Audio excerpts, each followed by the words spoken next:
The World Championship record is equalled. Lewis Hamilton, 7-time champion of the world. How does that sound after what's been such a strange year? Definitely sounds better than 6 times.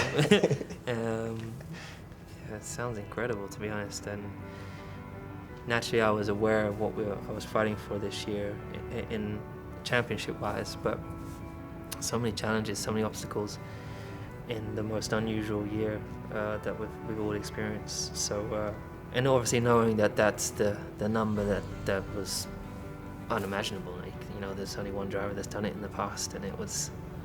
So as I started getting nearer in those last few laps, you know, I had no idea what was going to happen. Tires could blow up, car engine could fail. Who knows? You know, and I just had to keep believing that I'll get there.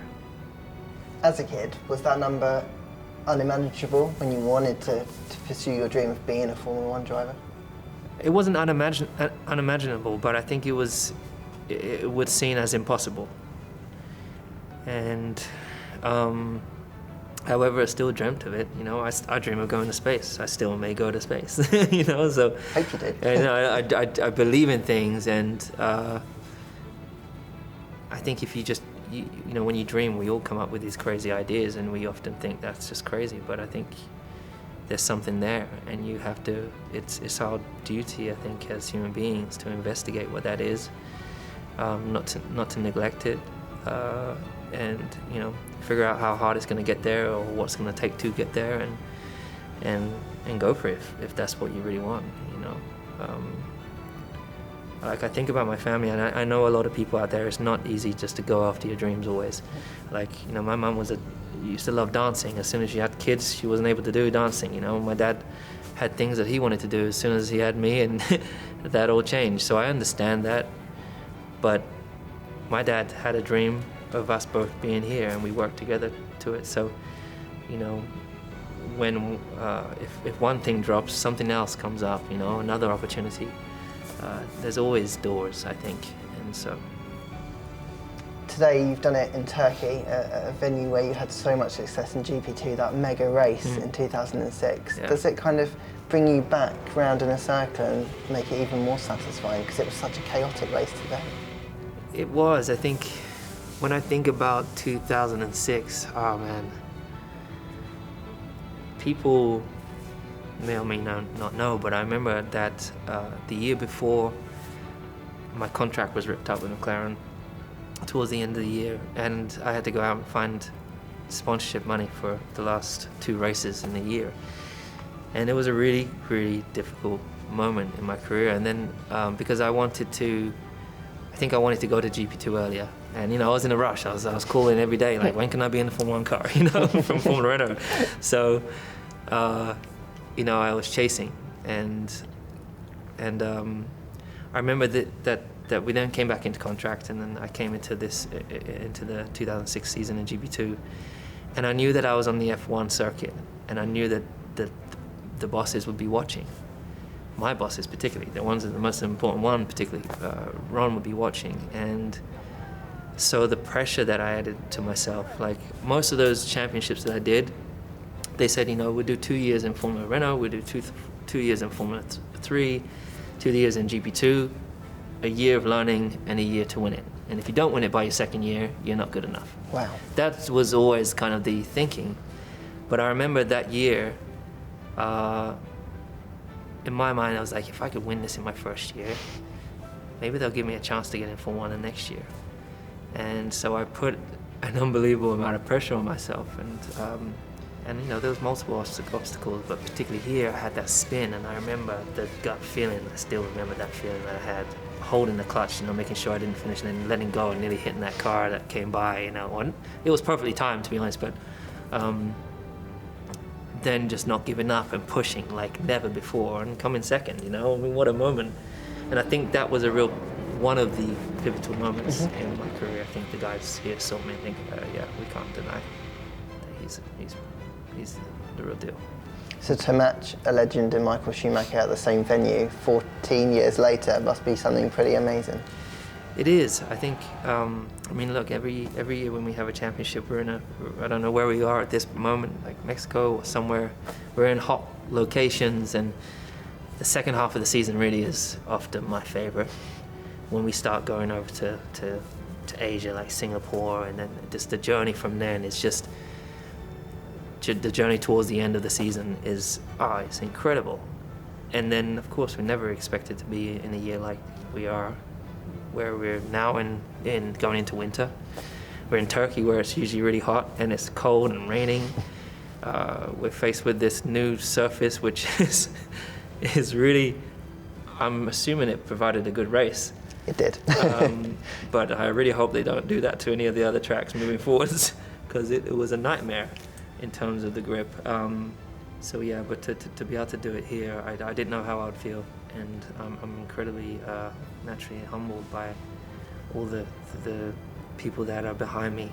You know, there's a huge workforce behind me, and I really couldn't do what I do weekend in, weekend out without every single one of those people, down to from, you know, when I go back to the factory, whether it's the cleaning ladies, they're such lovely people and so supportive. They're right on the edge of their seat with me.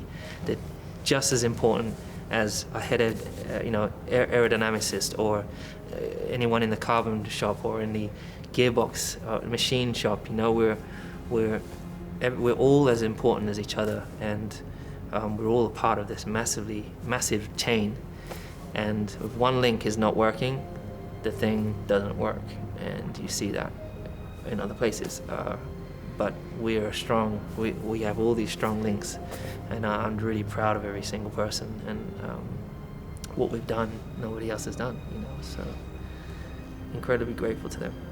We saw you embrace some of those people in Parc Ferme, that instant emotion. Who was the first person, if you've had time, to call? I haven't. For some reason my phone's not been working while I've been here, but it's pretty bust. I've dropped it a million times, so maybe. So yeah, I don't know. I mean, naturally, often the first person I call is my dad. You know, I think there's well, in my experience, the mother-son relationship is something so unique, very, very close to my mum, and I feel like she's really my heart. And then I think with my dad, he's always been that rock. You know, he's the guy that I've always wanted to impress, the guy that I've always wanted to make proud. You know, and it's not been an easy job, but I wouldn't have, I guess, wanted it any other way, because that's what's made me the person I am today. So I think he's the guy I want to call, because, you know, he's the guy that didn't give up when everyone said give up on that kid. He's the one that didn't give up, and that's something special. I want to be that for all the other kids that are out there, for my kids, for my niece and nephews. You know, I want to be able to be that strength, that guiding light, if possible, that encouraging, empowering person, to help them realize that we've got to get out of our head and dream as big as you can. Don't restrict yourself. We get in the way of ourselves, and that's something my dad always kind of pushed me towards. How special has that relationship been with your family? And then this year, in these difficult COVID times, when you can't have that many people around, you've got a really close inner circle, and there's tons of people, like you said, behind the scenes. We are quite a loving family, I think, but we have our own problems, just like every family does. You know, family can be a pain in the arse. You know, like, it's just a fact. Like, but you don't get to choose your family. They're with you from the start of your life to the end of your life, and you know, along the journey. And we've had our humps, we've had our bumps and our bruises. We don't always have the best communication. Things aren't always glorious, but we're always working at it.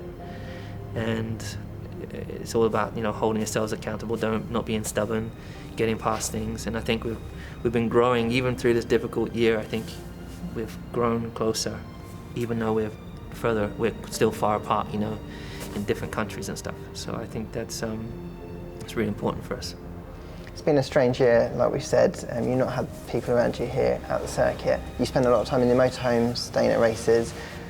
It's been a different title, I guess, to win it. There's been fewer races this year. Does it feel different?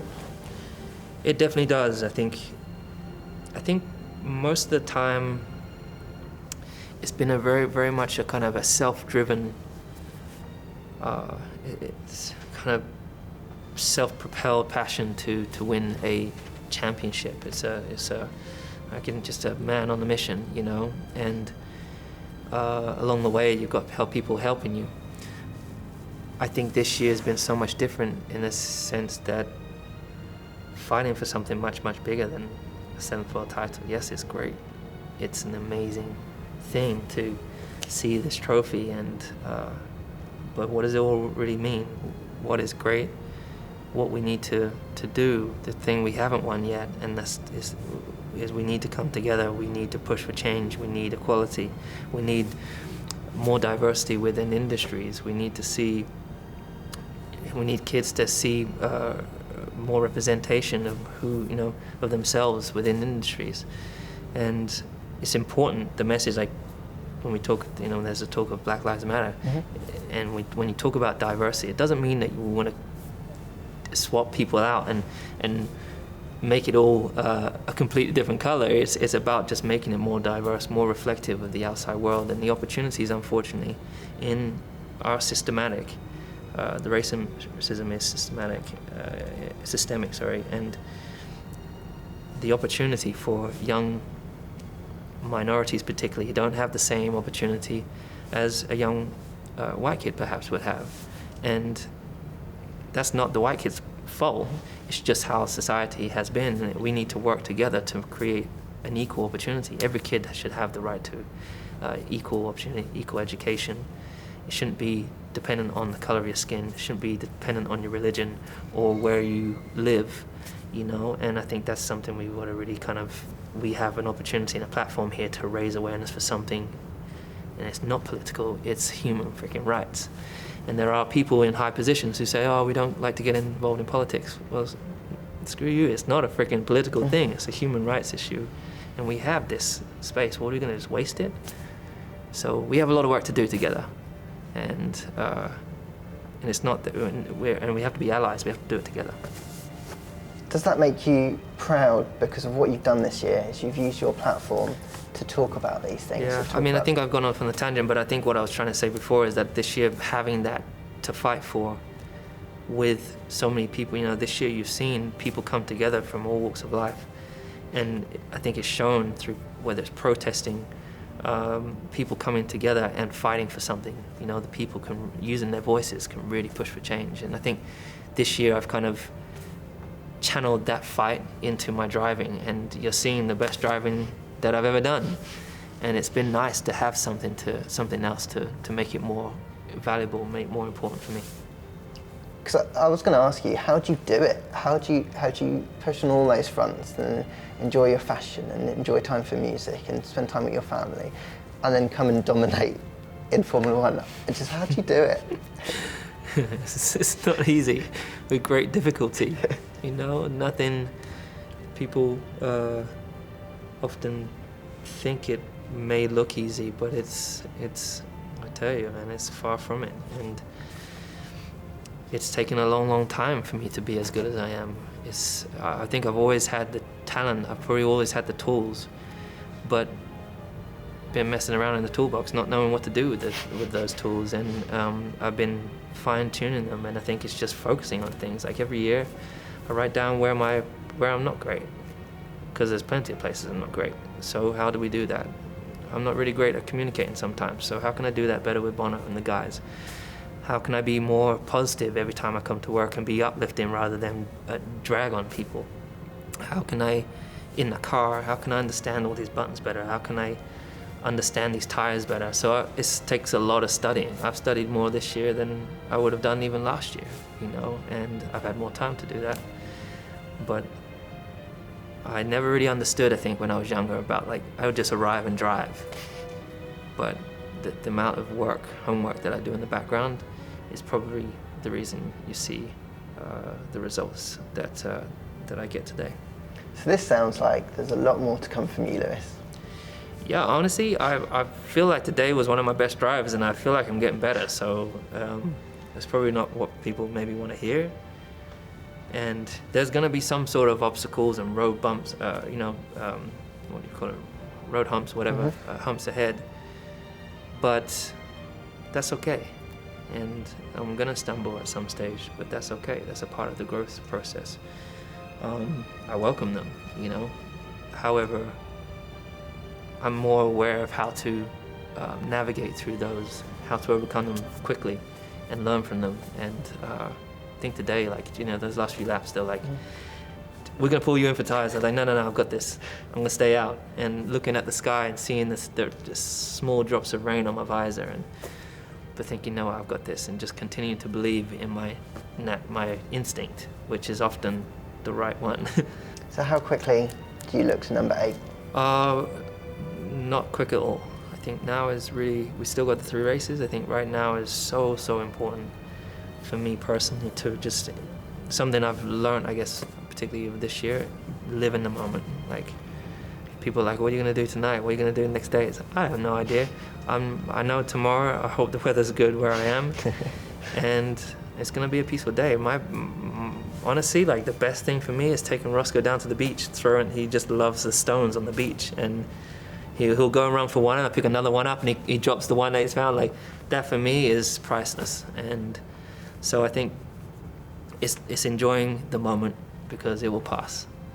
And so I'm just going to try and appreciate it as much as I can. And then in the new year, then I can I would say in the new year, then I'll start looking at what's next and where I can be better and what else I want to do in the world. And what I can say is I do want to stay here. I don't think I've hit the limit yet.